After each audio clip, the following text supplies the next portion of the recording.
जुहार आम ओडिया जातिर संस्कृति होउची भाव एवं भक्तिर संस्कृति।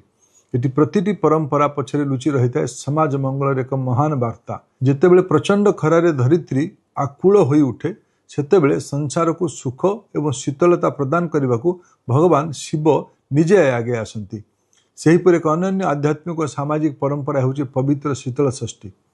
यही पर्वर सबुठारु बड़ वैशिष्ट्य होउची यार मानवीय लीला, जोंटी भगवान निजे जड़े साधारण मनुष्य भली बरजात्री नहीं कन्या पिता दुआर को जाती। यही पवित्र उत्सव समग्र समाज सबु भेदभाव को भूली एकाठी होता है, जहाँ आमर पारिवारिक संस्कार को जुग जुग धरी मजबूत कर रखी। यही देवदंपति विवाह उत्सव अवसर में मुशावासी विशेष भाव में संबलपुर सबु गुरुजन माँ भौणी एवं दादा भाई मान को शुभेच्छा और अभिनंदन जनाऊँगी।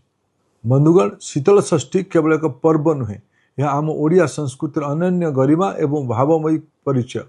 यह आध्यात्मिकता, धर्मधारा और लोक संस्कृतिर विरल समारोह। ये उत्सव जड़े साधारण मनीष भगवान को ऊपर निजर अधिकार जाहिर करे। स्वयं भगवान मध्य भक्तर गुहारी शुणी तार सुख दुखरे निजको सामिल करती।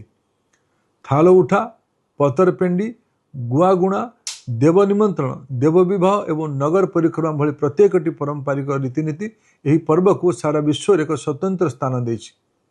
लोक परंपरा अनुଯାयी माता पार्वती और प्रभु शिवंकर विवाह पछरे समग्र जगतर कल्याण चेतना लुचि रही। शीतल षष्ठी आम भारत वर्षर इंटांजिबल कल्चरल हेरिटेज एक अभाव्य रूप, जोंटी विभिन्न लोककला, सांस्कृतिक वाद्य, पारंपरिक नृत्य एवं लोकगीतर एक अपूर्व समागम देखा मिले।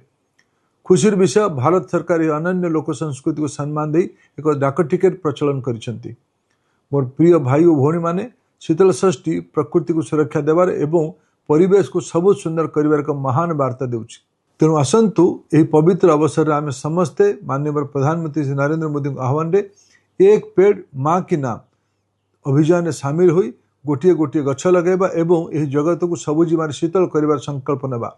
यह सहित विकसित संबलपुर, विकसित ओडिशा एवं विकसित भारत गठन पाई आम समस्ते मिलित प्रयास करिबा। केवल एतिकी नुहे, आम समस्ते सामूहिक भाव शीतल षष्ठी यात्रार सांस्कृतिक भव्यता को आहरी आगक नेबा एवं यार जगत कल्याण वार्ता को विश्व दरबार पहुँचापी निरंतर प्रयास करिबा। युवा समाज मध्य शीतल षष्ठी को भल रिल्स करी सारा विश्व में ओडिशा तथा संबलपुर सांस्कृतिक आध्यात्मिक विभाग को परिचित करातु। महादेव और माता पार्वती अपार कृपा आशीर्वाद आपण परिवार उपर सदा सर्वदा रही था।